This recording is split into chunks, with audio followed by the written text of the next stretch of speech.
जय श्रीराम, रामकृष्ण हरी.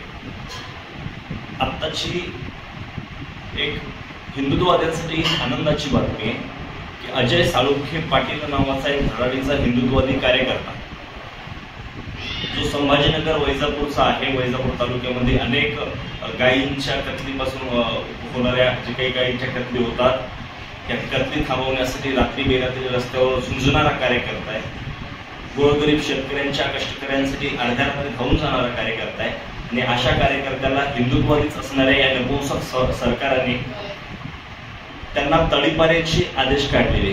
त्यांना संभाजीनगर, नाशिक, जालना, अहिल्यानगर अशा 4-5 जिल्ह्यांमधून तडीपार करण्यात आलेले. प्रमुखतः या सरकारला मला सांगायचं आहे की तुम्हाला काही हिंदुत्ववादी नको झालेले आहेत का? तुम्हाला देशद्रोही पिल्लावर पोसायचे आहे.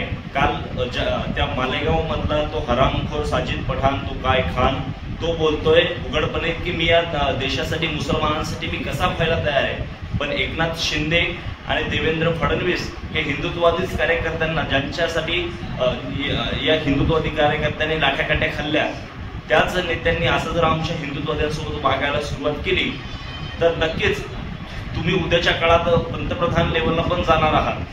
कारण तुम्ही आज जर एक हिंदुत्ववादी संपवत गेला तर उद्याच्या काळामध्ये तुम्हाला पाठिंबा देणारं, पाठबळ देणारं कुठलाही संप्रदाय किंवा कुठलाही हिंदुत्ववादी नसणार आहे.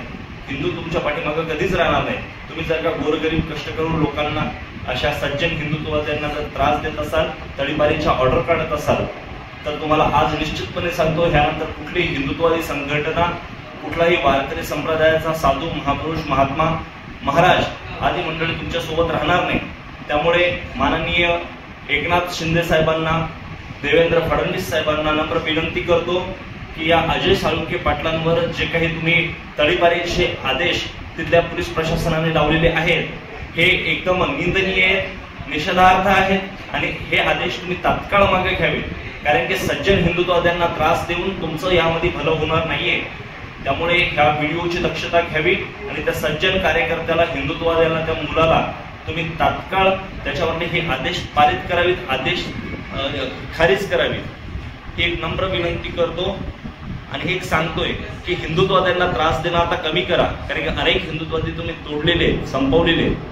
नाही तर उद्याच्या काळामध्ये जी उद्धव ठाकरेची गत झालेली तेच गत तुमची व्हायला वेळ लागणार नाहीये. जय श्रीराम.